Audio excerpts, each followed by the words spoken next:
Mac and Dan on the couch raise their hands. Nothing to do but make some plans. Popcorn's gone, the night's still young. Star Trek reruns, bang that drum.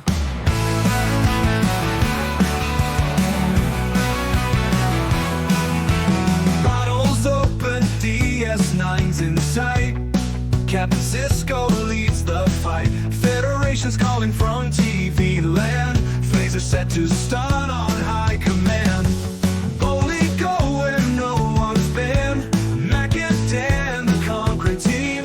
Reviewing space with snarky lines. Drinking games and warping minds.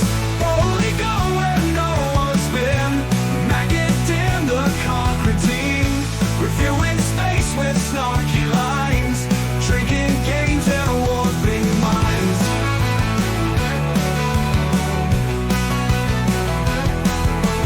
Starfleet calls echo loud. Max spills his drink, laughs out proud. Dan's got the joystick, they jump to warp. Star Trek's their ship across the starlit orb.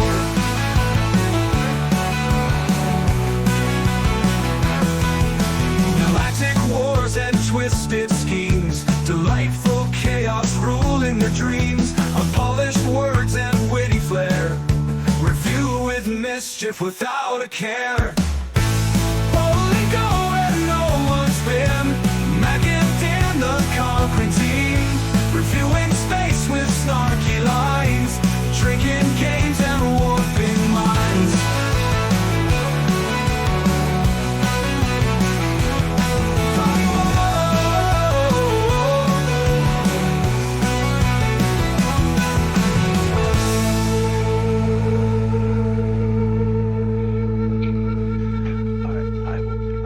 My wife just got home with groceries, so that's gonna have to do.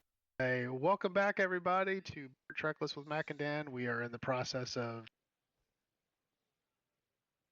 episodes of Star Trek: The Original Series. This YouTube video, when it actually gets uploaded, will be 19, 20, and 21. Let's see. What did we have for episode 19? What was it? It is Arena. So the synopsis: for bringing hostility to their solar system, a superior alien race brings Captain Kirk into mortal combat against the reptilian captain on an alien ship he is pursuing. Bum bum bum. Bum, bum, bum. Initial thoughts, Mac? We can go whenever you're ready. Initial thoughts. There was a lot of tell and don't show in this episode. For quite a significant amount of the first half of the episode, they're Tell and don't show. Oh, okay, yeah, okay. I understand what you yeah. There's a lot of talk about the enemy and being under attack, and the enemy and being under attack, and there's a ship and being under attack, and the enemy and being under attack, and we don't ever see anyone on foot or in space. We just see the away team being attacked by someone at range. A crewman literally disintegrates out of thin air. Nothing hits him; he just vanishes. And then there's a ton of mortar shots and stuff. That it's implied that they are under attack by someone at distance, and then the Enterprise also comes under attack at the same time. But we don't get to see the ship at this point in time. We don't get to see the ship that's attacking the Enterprise. We just get to see the Enterprise shoot some phasers from the below angle that we always see, and then that's it. And then it's like we're warping out because we're in danger. Then the away team managed to successfully use a photon grenade mortar launcher thing to like, hey, there's a red shot again, here it is. And one shot and hey, we've solved the problem. Now I'm just gonna say it outright. I don't like this episode. I don't like this episode. I feel like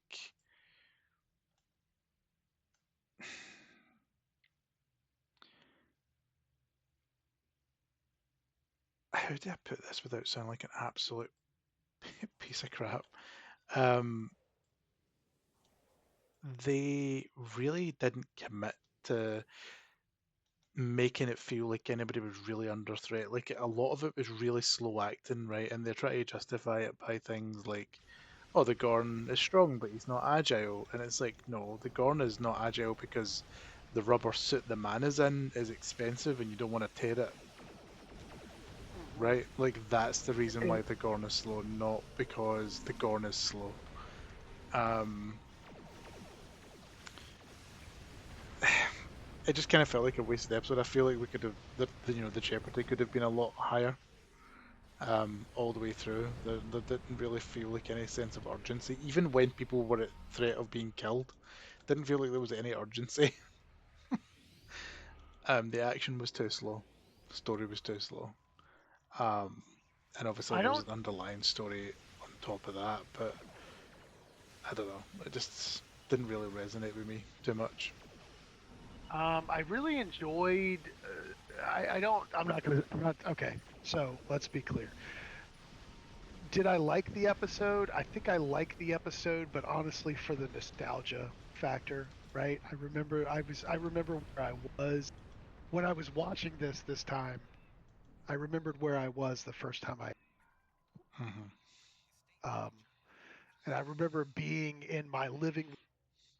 I was having a sleepover with one of my friends, and we were camped out in and there was a Star Trek, the original series marathon, and we stayed up all night long watching Star Trek episodes. This is one of the ones that I remember we watched. So it brought back like nostalgia, good feels, Hmm. Hmm. of being like 8 or something. I mean, I don't know, 8, 9, something like that, right? Um, things that I wrote down. So they're on the planet. There is, yeah, you're right. There's a lot of tell. Guy just vaporizes. I was like, ooh, that was like, not, this doesn't pay to be a red shirt on the Enterprise crew. Um, um, rig up the defense screens is something that Kirk says. Hmm. What are what are defense It's screens? the No shields. shield. It's the shields. I know, but again, like we still haven't we still haven't gotten to like an established there's not a Stowe dictionary that everybody's working out of yet. So different writers are writing different things, and um it's it always ends up being, I don't know, a little weird, I guess. Hmm. Um I did write down still no quintessential hero bridge crew that we know of it in Star Trek. Because when we think of Star Trek and we think of that hero crew, we still don't have all the pieces in place all the time, and we still have no uh uh uh Chekhov. Hmm. Um, when then they get like told like you have brought war into our solar system or whatever, our space or whatever. Hmm. They get that when they get told off, like and Kurt and the Gorn get you know dumped on the planet. It's like, hey, minor instabilities, because that's where we are. Hmm. Hmm. We're on that planet for minor instabilities. Hmm. Here was a question that I wrote down, and I don't know the answer to. Maybe Noth, if you're still here, Noth, maybe you would know the answer to. Um, the Gorn blinks now. Yeah, the Gorn blinks in that episode. Yeah, Did he always blink? I don't think so. That's such a weird. I mean, if the Gorn didn't always blink, that is such a weird thing for them to like CGI in. Is let's make the Gorn blink, because anybody in Stowe that's ever made a Gorn, that those freaking things that are over the Gorn, Yeah, like right? the lenses. Yeah. Hmm. You know, they said Starfleet Command in this Hmm. episode, so we're like we're starting to get that maybe a little bit. I don't know. Obviously, these are all temporal missions, TOS missions. Um, you know, the Gorn makes a knife. The Gorn makes a snare and a knife. Like Flint maps a knife out of a piece of obsidian or something, and Kurt makes a bomb. Like it's very. I guess we're smart, Gorn are dumb. Is that what they were trying to say there? What do you The Gorn are dumb. Yeah, I mean, I think that was the problem. Is they gave the impression that they were slow and stupid, but they're clearly not because they have spaceships and Yeah, spacefaring exactly. technology, and they clearly have advanced disruptor weaponry. Like there is clear organization about them, and then they're like, this guy is making an obsidian dagger Yeah. and moves like a cripple, and is just clear. I think that's the issue, is they were working with physical limitations with the suit, Hmm. and it didn't translate well into the danger aspect of the story, right? Because once you see the Gorn move really slowly, the question you then have is, why isn't Kirk constantly behind him, slamming him in the back of the head with a rock? Like like why is he not just doing that? Because the jeopardy is gone as soon as the strong thing can't turn faster than you can step around it, and he was doing Yeah. that straight away. So I was like, this is, you know what it was, you know what it felt like to me after watching through what you call it, the one with where is it, the Shore Leave with Finnegan. Hmm. It was the Hmm. Finnegan fist fight, but it was a full 45-minute episode of the Finnegan fist fight, but Yeah. Finnegan was replaced with a slow lizard. Yeah. Big tall Eh, lizard, right? yeah, right. Big There was big no tall there big was no tall. obnoxious music. Uh, no obnoxious, really on the nose racist music. Um, and What Finnegan would was no racist? longer dangerous. What would the racist music be for a lizard that's like 8 feet tall? What do you think? Uh, What do you think? That's tough. That's a I don't tough know, question. Jurassic Park intro. I don't know. Um, The- crocodile hunter, maybe. The yeah, intro to the, I don't know. I don't know. I don't know. The very last I didn't hate this. The very last thing that I wrote down is, so there's these at the very end of the episode, there's these beings mhm. that are clearly wearing togas and Toga, like toga, toga. almost all. I couldn't tell if they had a wreath, like wreaths in their hair, like they were Mhm, gods, and they were definitely wearing sandals, right? mhm. And he appears in front of them and goes like, "Oh, you're fine. See you later," or whatever. And I wrote down how many human beings are there, because here is clearly another. Uh, uh, if this was Babylon 5, these guys would all, right. If but it definitely feels like we're in a place that we shouldn't be doing things we shouldn't do. Yeah, Uh, and that we don't understand what's going on. yeah, And this is a theme that they definitely lean into Enterprise quite a bit, right? yeah. But And this is before the 5-year mission that starts in season 2 as well, where that position is justifiable, right? Because they're actively exploring the reaches of explored Federation space. Mhm. But in season 1, they're just pit-potting about in Federation space, so you're kind of like, surely you should know what's going on inside your claimed territory, right? Like, Yeah, it's a little strange that like, yeah, you've claimed all this stuff, but you don't seem to know what's what. Like, mhm. there's a mystery everywhere. Yeah, Like, it's Scooby Doo in space. it It's, really it's definitely Scooby Doo feels. in space. Yeah, it's like instead of the man behind the mask being the groundskeeper or the grumpy old lady with the yappy dog, it's the Noth alien of the week. Noth says they 100% edited the Gorn eye blink. I remembered reading this, but I wanted to see it for myself, so I watched it side by side video, and it wasn't in the original Yeah, release. Okay, I so did I did think that. Yeah. I was like, huh, that Gorn just blinked. That was weird. And did You they know, explain why they added the Gorn blink? Because it is a really weird thing to just add in for no good reason. I don't know. We'd have to ask Noth. I He's mean, I say that. I say no good reason. George Lucas did the same thing to the original trilogy when he put the really bad CGI dewbacks and stuff on Tatooine. So, uh-huh, so I mean, yeah, uh-huh. no, you know what? Fair enough. You don't always have to have a good reason for going back and ruining something that was actually fine the way it was. I it's, yeah. It's just such a strange thing. It What? cost money All right, as well, though, right? It cost money to do that. And like, why? Why?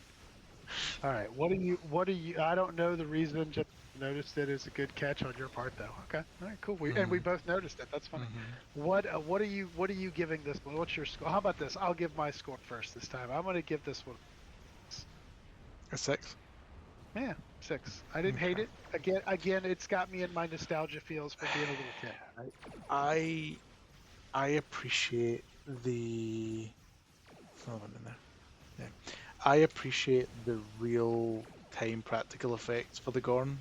I think they should be commended for the work that they put into it to try and get. I mean, the goddamn thing had nose hair, right? Like it had nose hair. I think it's That like, I didn't notice. yeah, the Gorn lizard when it right when Kirk starts fighting with it and they go in for the bear hug, right? You get a really good close up of its face from kind of like the back left hand side as he's got his arm under its chin to try and stop it from biting him. And if you look along the mask, it's very clearly got hair in the nose, which I thought was interesting because I can't immediately think of any lizards that have hair, but sure. Um, but I like, don't know. I got to be honest with you. So when the Gorn picks Kirk up, I mhm. was like, he's totally about to bite the shit out of him, And then right? didn't. Yeah, I and then mean, didn't. the Gorn chomp is so powerful in this It's, game. I mean, my Yeah, my Gorn characters are built for melee so that they can rush up to targets and do the Gorn jump. So, yeah, it's so powerful. yeah. So Blink at like, I 513. Yeah, yeah. yeah. Not says that you can check out the side by side later. Blink at 513. Yeah, that's crazy. Yeah. That's crazy. All right, so I gave it a 6. What about you, buddy? What do you got? I don't like the episode overall, but I can appreciate the work that went into the the practical effects for the costumes, as well as an attempt at storytelling. Two individual factions that are kind of pulled into a conflict that's not of their own making. There is the beginnings of a good story there, Mhm. and then the actual acting of the episode really lays it down. Um, so Well, I'm I think gonna that I'm anytime. I'm gonna say a five. Like I Okay, 5. like it's not a bad episode, but I didn't personally enjoy it that much. So you're gonna give it 5 Kirk forward rolls. You know. Yeah, five could have And stepped around the Gorn within the first 30 seconds and bashed its head in with no threat to himself, but chose not 5. to and get his shit kicked in. Yeah, yeah. Do you yell judo every Judo time? judo chop. e- Yeah. every time he does it. 5 Kirk. Yeah. 5 Kirk forward rolls. I give it 6 Kirk judo chops. Hmm. So Interestingly, not interestingly enough, though, his shirt survived this episode a lot better than it did in the previous one where it got torn up, yeah, and he was yeah, literally fighting something with claws and teeth this time. yeah, absolutely. Like, what's that about, right? What is that about? All right, let's see. Dyson or Delta? Which do I need more of? Delta's at 609. Dyson's at 1100. So Delta. Hmm. All right. Um, the very next episode, season 1, episode 20. Man, talk about peaks and valleys, right? We just had a little bit of a valley. I really liked this episode. Tomorrow is Really? yesterday. Okay. I do because I love. Okay, well, there's a couple of things, right? There's a couple of things, and it ties into. I think it's because this ties into troubles with tribbles, right? Okay. Yeah. And DS9, and I love my DS9, Yeah. so Yeah. because all this says is the Enterprise back in time to 1960s Earth. So the first thing that I wrote down is I am psyched for this episode. Will I feel this way at the end? Question mark. Yeah. Yeah. I hadn't seen it in a long time. Is it going to hold up, right? Is it going to hold up? Right? Mhm. And that's a good question, right? You have initial thoughts? Um. So this is the first time we have time travel in a Star Trek episode, and I'm glad to see that time travel episodes didn't ever really get any better. um. I'm gonna be Brilliant. honest, right? I'm gonna be honest. I have no issue with time travel in my Hmm. sci-fi shows. And I have no issue with time travel that takes future characters back to, current present day time of filming, right? Um, I understand from a budgetary reason why those are appealing. I understand from a storytelling point why they're appealing because it's easy to write about what you already know. Um, Hey, somebody's in the clown shoe in here. Look at that. Somebody is in the clown show in here. It's not a bad ship. It's not bad. It's It's not just bad. It it's looks just like it looks like ridiculous the looking. yeah, it just looks like Krusty the Clown's boot, which Um, makes it weird. the So, I mean, of course, you don't mind back in time uh, episodes. Your country invented one of the greatest back in time science fiction TV shows of all time. well, my island did, my country didn't. Well, Oh, your island did. Yeah, you're right. no. You're right. Because there's 14 countries in your country. The clues in the word united, yeah. Yeah, yeah, yeah. How many um, countries are in this country? aye. It- It's not a bad episode. I think time travel episodes are a cop out most of the time. I Hmm. think if you don't have a good episode to write, you just write a time travel episode because No, if you like, don't have a good episode to write, you write a slideshow. Remember when we did this? And then you ha ha ha. oh, you mean like Takes you to the Menagerie Part 1 and Part 2? yeah, yeah. That's what you do. Okay.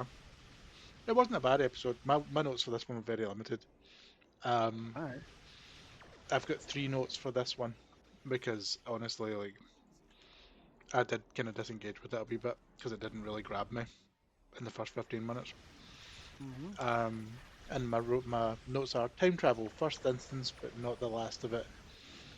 Temporal rules begin to be established for the first time in Star Trek lore. Um, Black hole equals time travel. Mm-hmm. Um, slingshots equal time travel. Hmm. So I wrote down seatbelts. Boy, they'd be great, right? Because they're literally picking themselves up off the floor at the very beginning of it after going Hmm. into a black hole or whatever, Then I wrote down the screens looked really cheap in this episode. The lighting was uh, what's the word I'm looking for? The The production lighting was value was bad. off. Yeah, production value was off. Yeah, the lights on the bridge were high. I died at the end of that. Did you see that? I did. Oh, Well done. thank you. Um, some Omegas. Um, yeah, it was.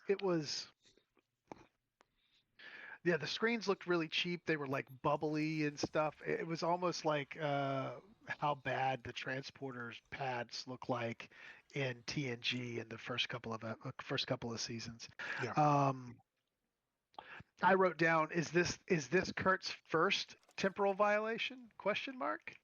Or Right? has He he done had it what? before? But this is the first one we see on screen, right? Hmm.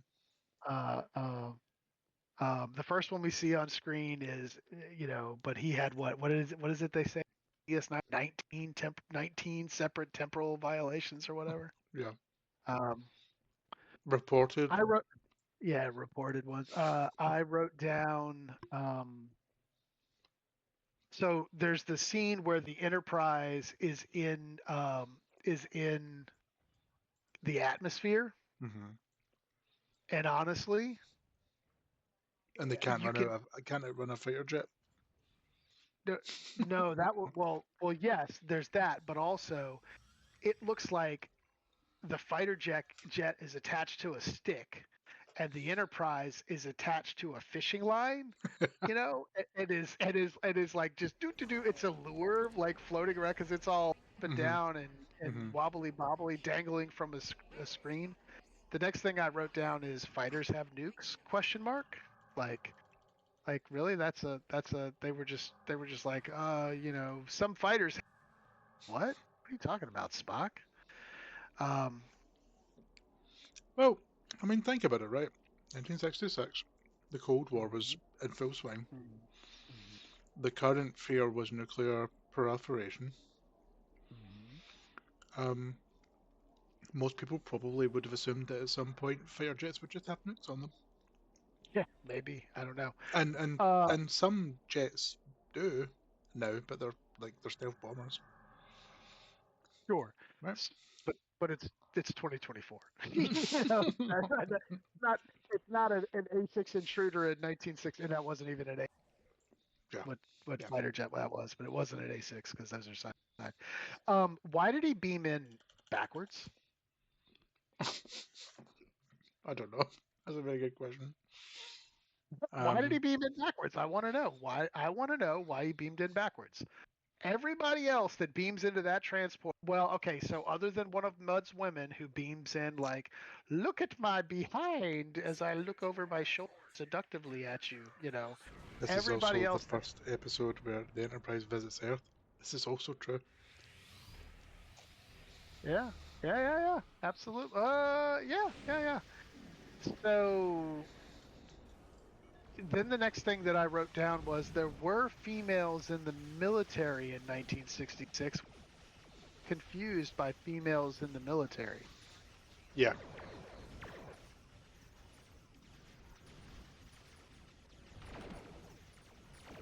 That was a question that I like I didn't understand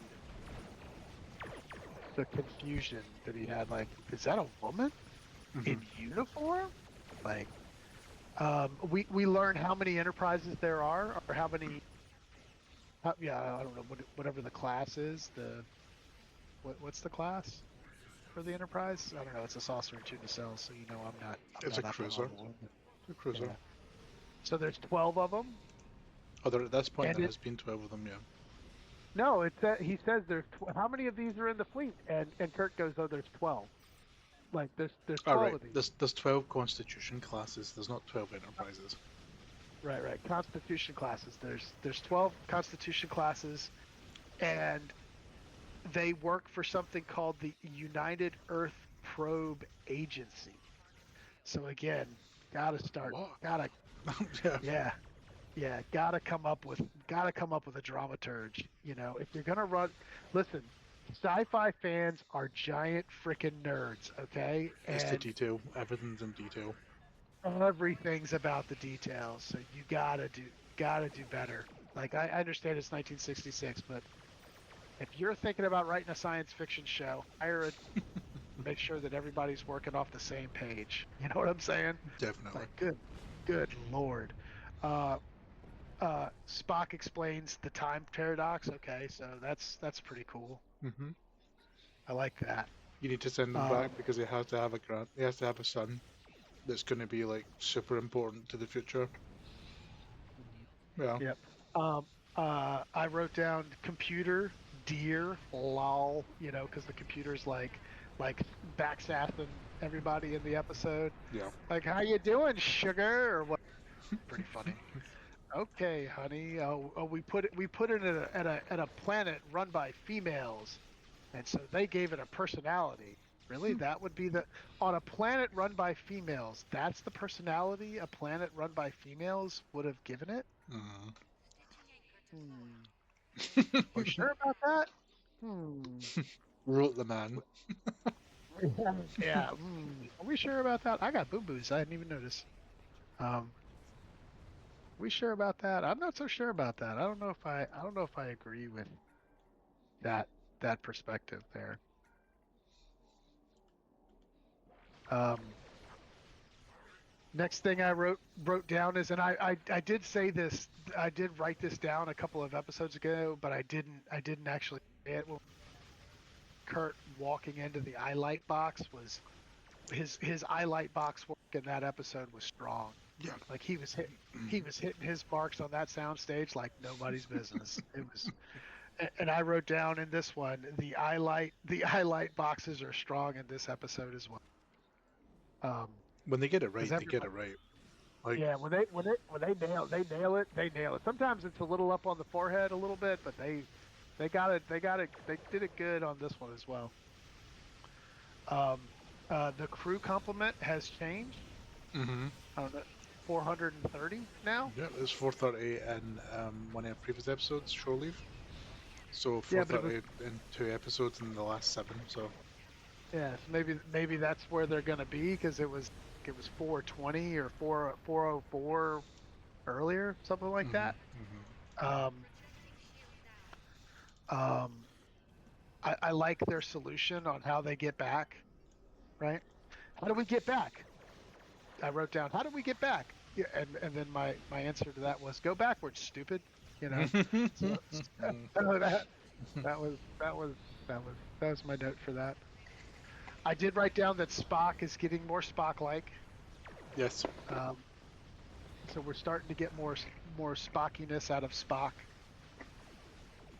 The next question that I wrote down, and I forgot to look this up, was what year was Velcro invented?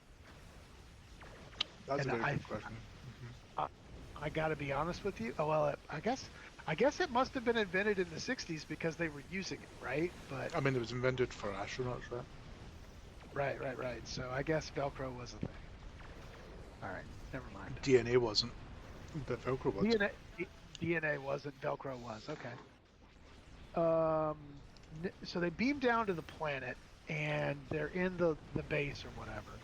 Mhm. The first thing I wrote down is, dude, did you see Velcro? Invented in the 40s. Okay. All right. Cool. Thank you, Google. We have, we have NOS, the Google machine. That's awesome. So I was like like a lot of books that I read about like rubbers and plastic and things like that. It didn't exist at the beginning of the war, but I guess that's much earlier. I was like, when was Velcro invented? 'Cause first time I remember really is gonna be like used, when we were kids, Yeah. or when I was a kid, not when you were a kid.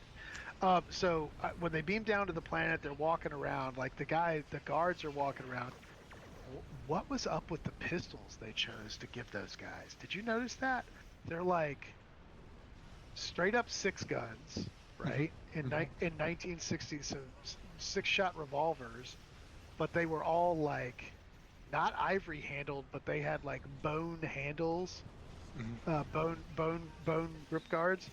I mean, It was very it'll be another example of them using props from another show to save on costs.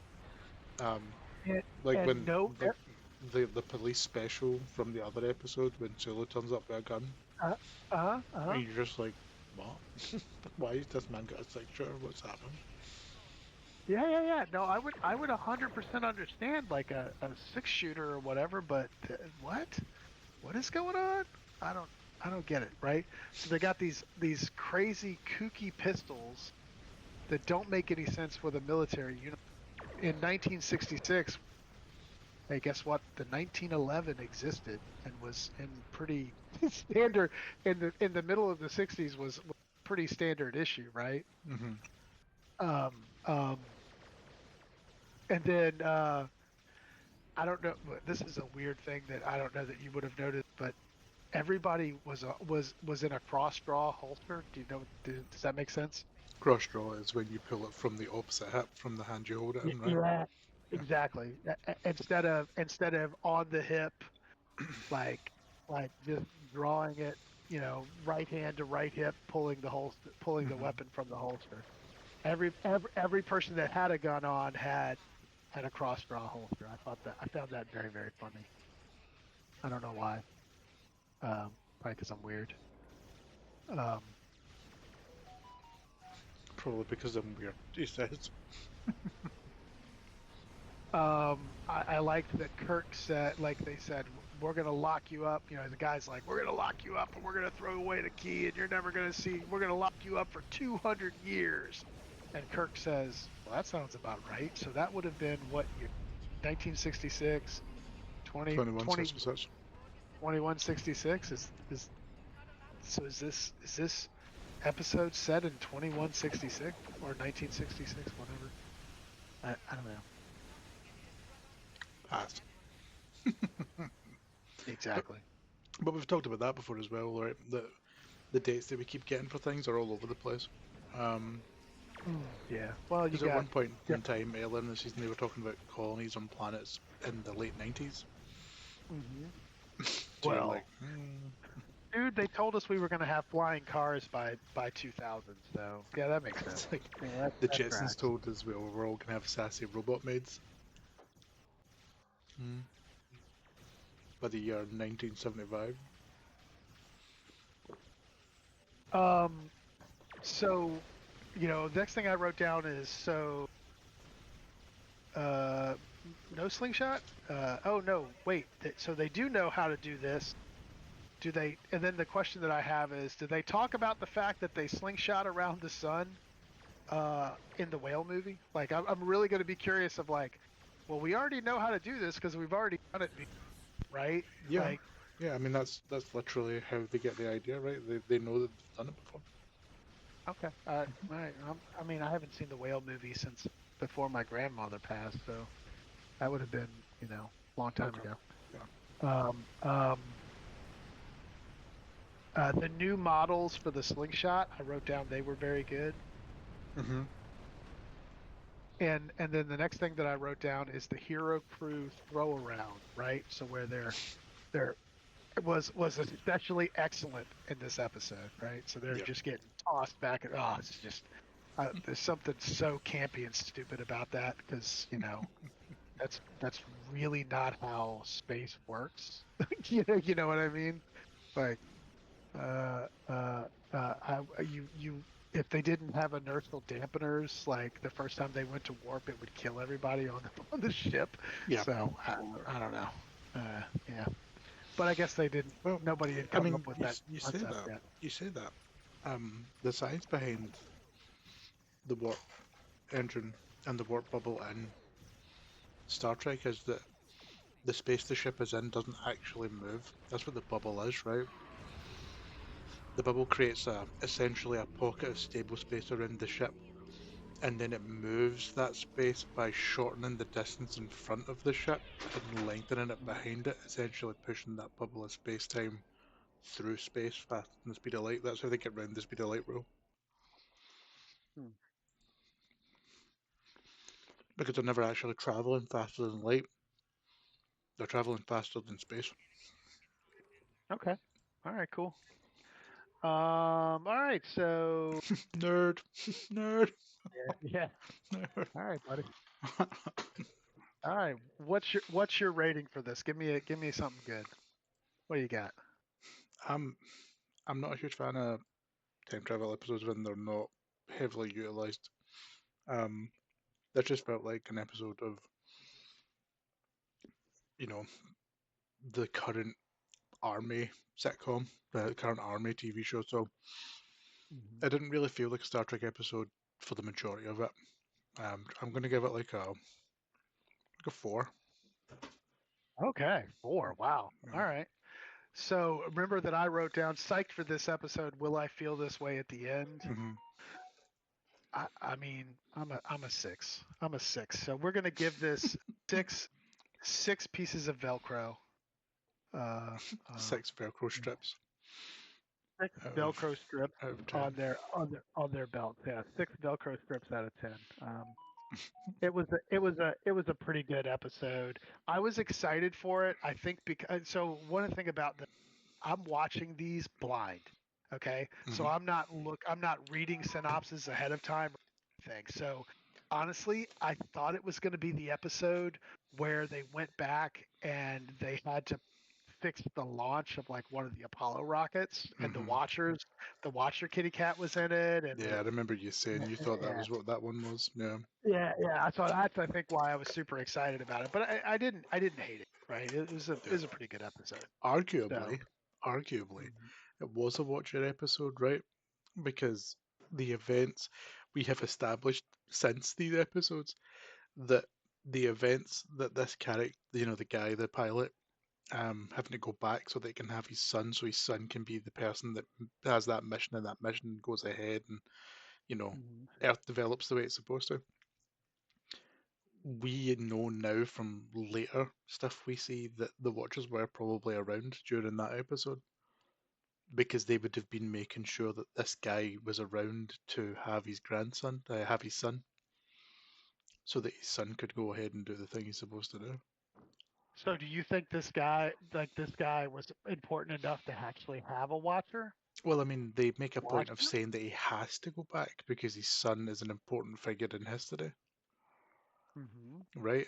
And they establish that that's what the Watchers do. They make sure that people who are in the that need to be in the right place at the right time are, Mm-hmm. and his son would qualify as that. So arguably, this is a Watcher episode. We just don't see them, Okay.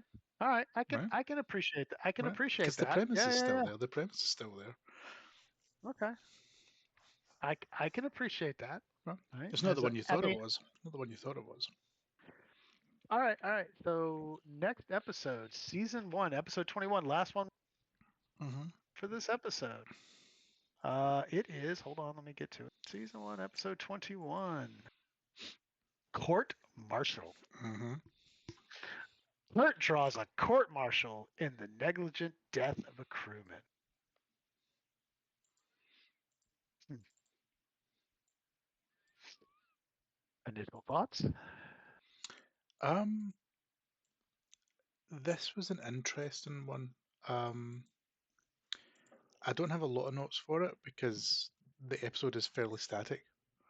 Um, there's not a lot of set dressing changes, and it's not a complex story really.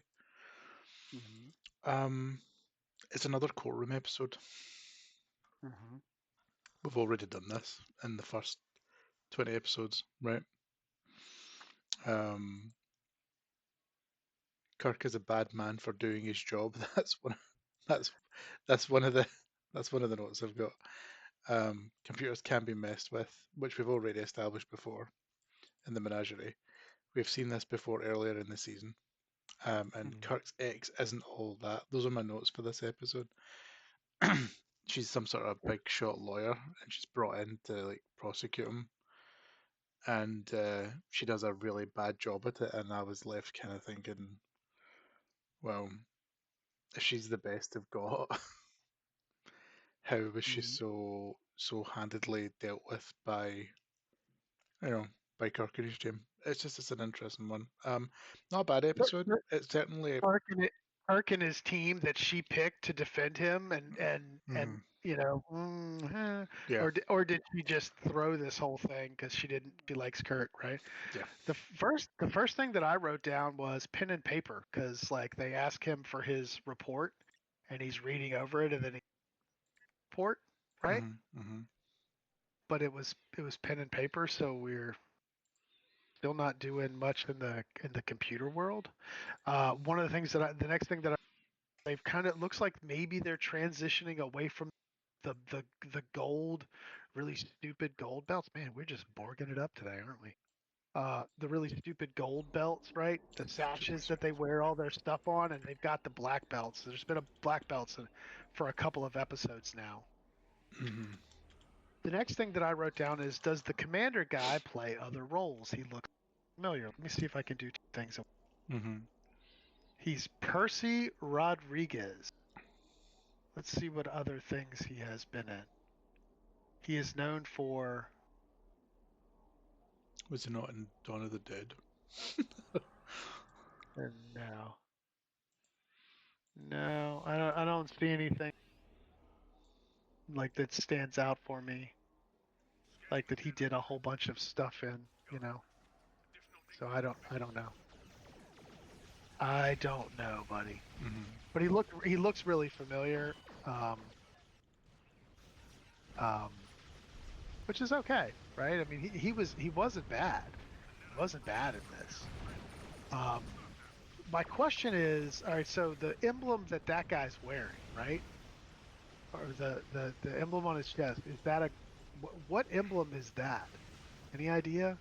So he's an admiral, right? Is he an admiral? Because I thought they called him commander. Commander.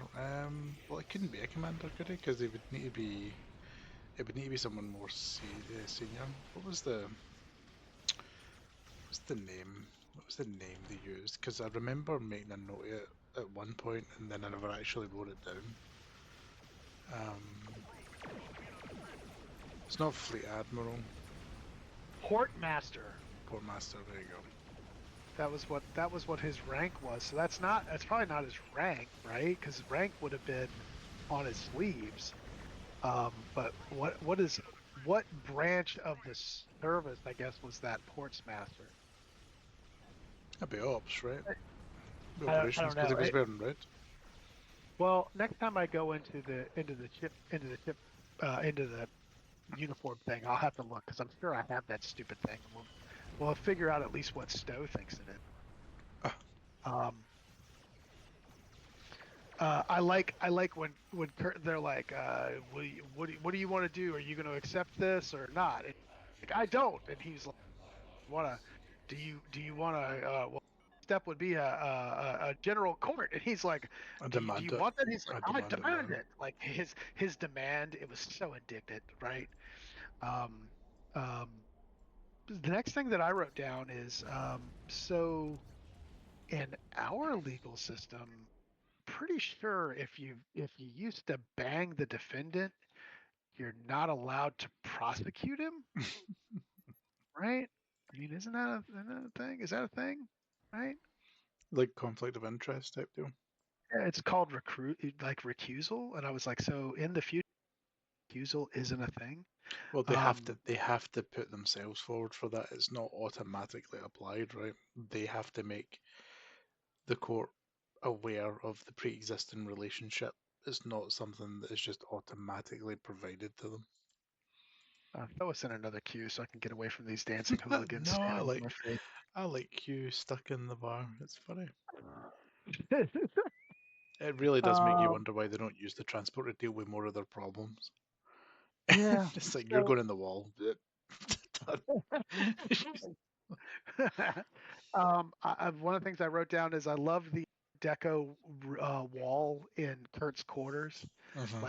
like the squares, and they got a really good close up of them, and you realize that they're just pieces of like pine, white pine that are because you can even see the grain in the wood, and Mhm. they're just like spray painted different colors. I was like, oh man, that's so amazing. Yeah, So it's the same kind of quality as like the data, like the data cards they use for moving data between different consoles on the bridge, right? They hand Spock a like what looks like a memory card for a PS1, and yeah, he slots it into the ROM drive on the fucking. It's right, yeah, it's all there's lots of stuff like that because you can tell that they're not plastic or metal or anything. They are made of wood. yep. Oh, okay. That's probably gonna be the last Mm. TFO we do today. Cool. Um, so Spock starts testifying, Mhm. and he's a Vulcanian. Mhm. Again, they need a Star Trek dictionary, right? Well, I mean, you Right? don't even need a Star Trek dictionary for that. That's just basic English that has been failed in this instance. Well, Right.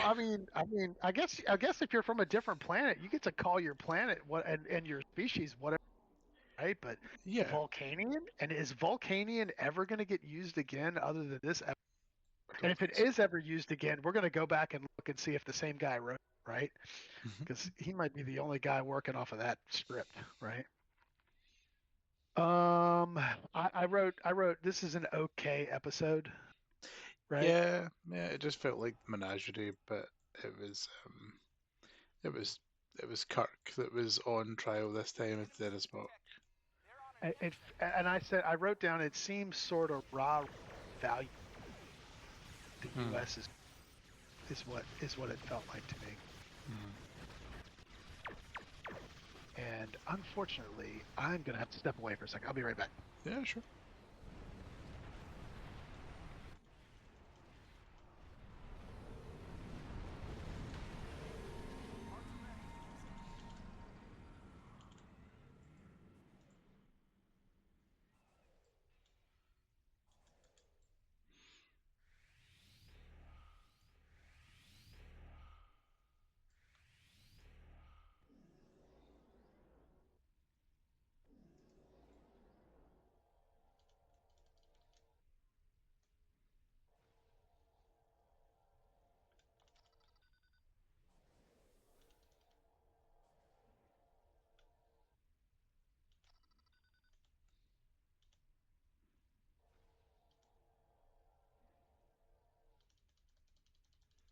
There we go.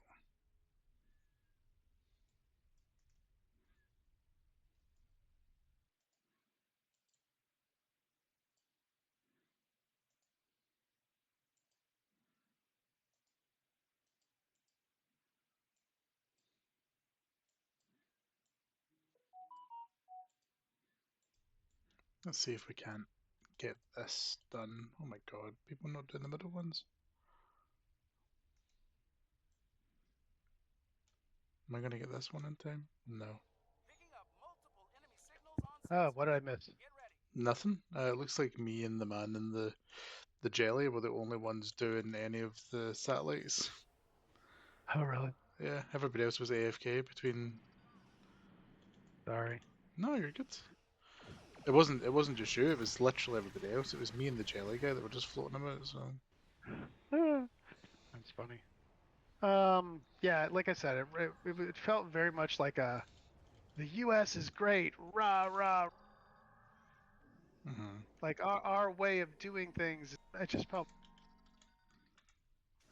maybe that's not a new concept. We kind of think of it as a, You still do that. yeah, we think of that as a new concept though. It's like something that didn't happen. We always hear that that's a new Hollywood thing. That the rah rah values is a new Hollywood, something that didn't used to happen.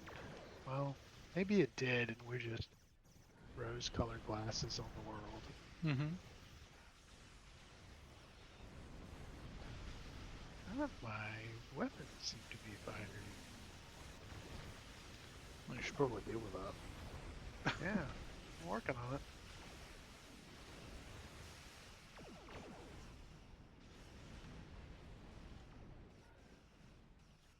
Doesn't do any good to have all these pin pin weapons and then not be able to do anything with them. Mm-hmm. Super weird. There we go. Wherever it was, it's over now. I said the heartbeat thing was dumb. Yes. Yes. Um, I mean, the court martial episode wasn't the strongest episode so far. It felt like another version of Menagerie. I don't understand why we have this need to make it seem like our highly decorated Federation officers who are clearly meant to be the good guys are the bad guys in a legal environment twice in one season. Like, we're not even talking 10 episodes apart, right? Like, the Menagerie. Well, Well, think about where the U.S. was at the time, right? Vietnam War is ramping up. There's starting to be a little unrest about it in '66. You know, it wasn't. Hmm. You know, we're starting to see a little bit of that. So I don't know. It's Maybe just that's weird a though, because like it seems odd that you would then have a TV show where the government's going after actively serving servicemen. well, or was this Roddenberry kind of talking, protesting the war, protesting that kind of stuff, and looking for oversight or whatever else? But like I said, I wrote down the heartbeat thing was dumb. But I liked the engine rooms because it really shows the engine room off, and I love that like screen that's in front of the warp cores that is very Hmm. classic TOS. I love that look. I think it's super cool. Well, I mean, the original TOS take on the warp core was that it was a, and again, it comes from a mind of anything with any real power output must be outputting some form of radiation, right? Um, Mhm. so, like, it's essentially a hyper powerful nuclear reactor that feeds off of dilithium crystals. Right. Um, so, and I wrote. I think at this point, is it not lithium crystals that they use? I think dilithium Yeah, I think comes later. yeah, because Um, they went in Mud's Women, didn't they go to a a lithium mine, whatever. yeah, wasn't that it? They were at a lithium mine. Yeah. Um, but like, and I, and I get it, and I think that's the first time we actually get to see the engineering like section properly in the show, right? I mean, I feel like there's been bits and pieces of it, but not like that big of a set before. Yeah, I think you're And then right. that design stays fairly consistent because I'm pretty sure it makes into the TOS movies as well. Right. Um, I wrote down Kurt punches weird. I wonder if this is a choice or just terrible stunt people for this episode. It's a drama punch. It's a No, drama but punch. it's not a very good drama punch. Like Uh-huh. he's not drama punching like I don't know. He's not doing fight choreography. Um, I will start on B and then work my way back to you. Sure.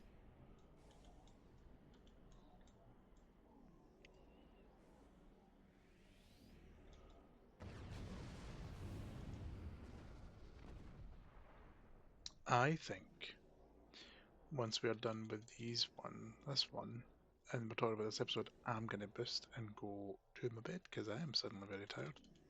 Well, yeah, I mean we're all I think when we're done with this one we're done, right? Mm-hmm. Um, the last couple of I only have two more notes, and that is fraternization. Is there not a rule against fraternization in in in in, in Starfleet? I mean, you literally just had an episode at the start of this stream, um, where people were getting married.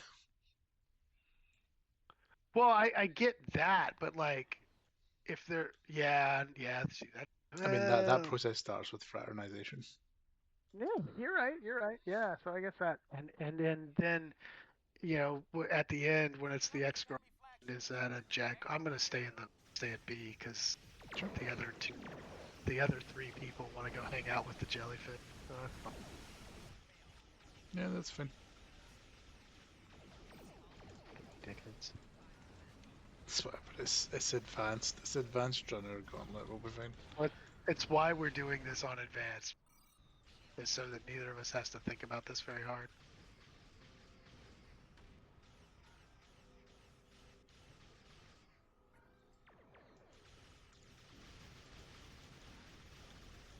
Except for I'm not doing very good over here. There we go.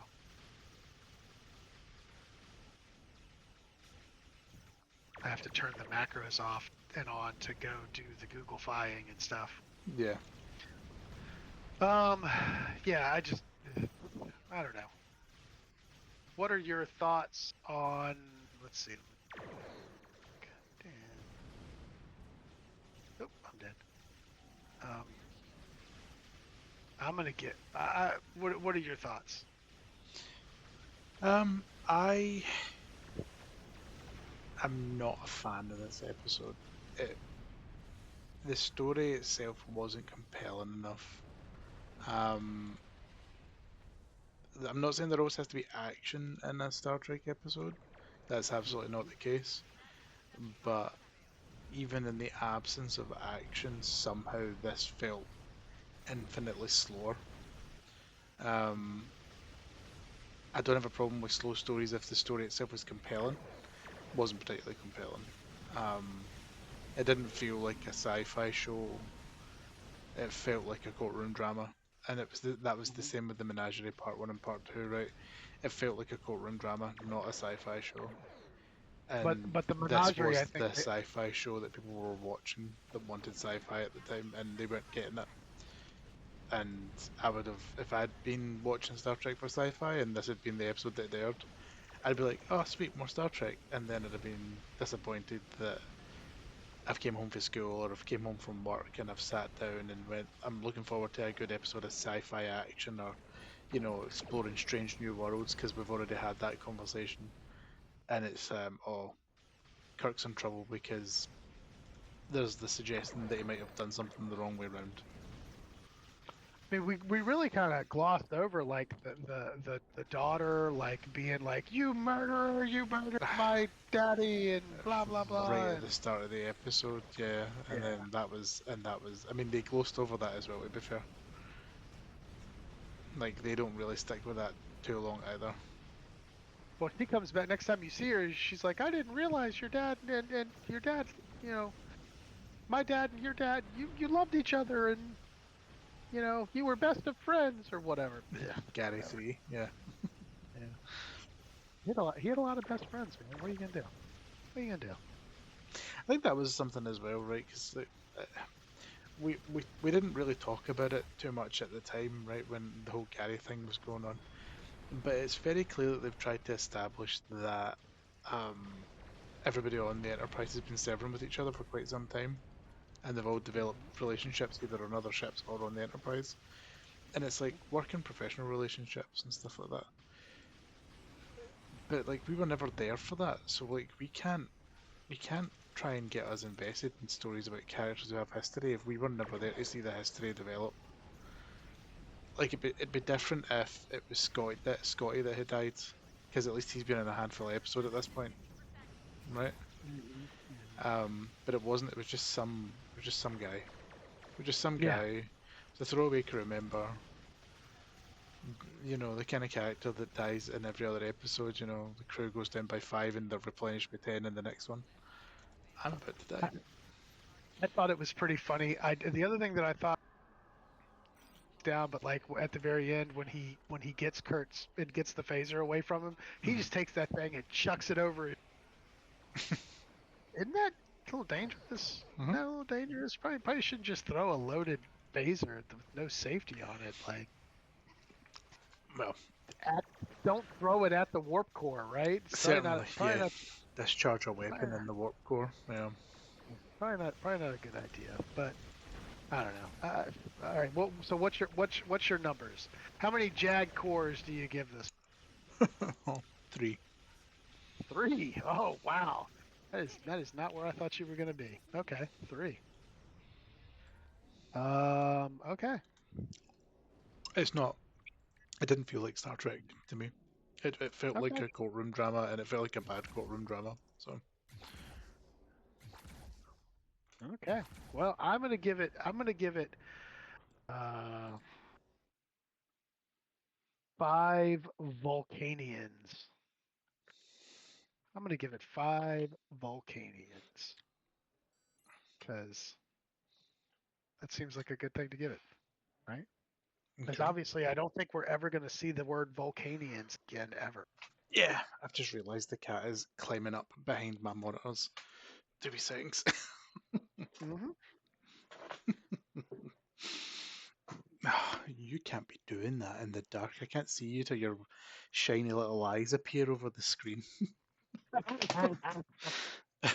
I was just sitting here and I'm like, is there something above my monitor? Oh my god, it's a whole cat. It's a whole cat. He's like, I got back here because it's warm. I got back here because you weren't paying attention. Mhm. It's me opening all my mark Absolutely. boxes. Absolutely. All right. Oh, I didn't even do any of that yet. Oh man.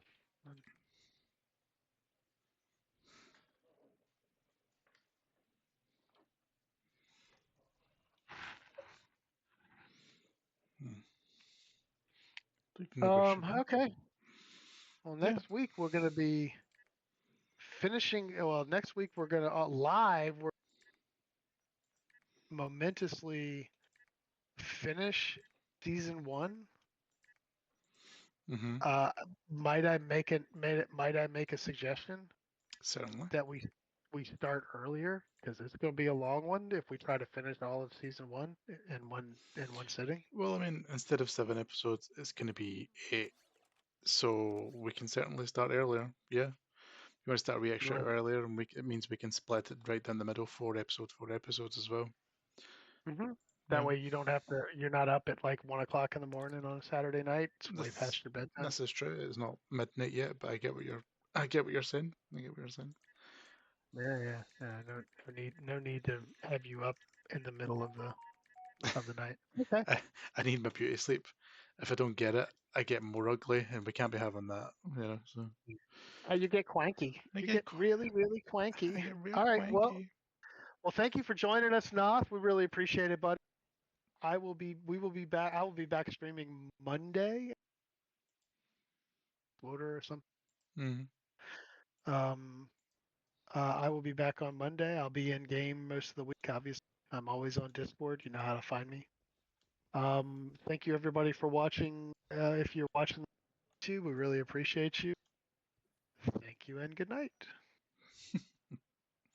Bye, losers. Mr. Bob, this comes at Barbary tune 1, 2, 3, 4.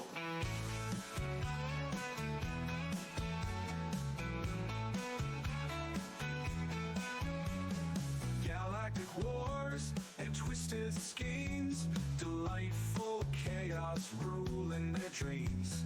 Unpolished words and witty flair, refute with mischief without a care. Holy go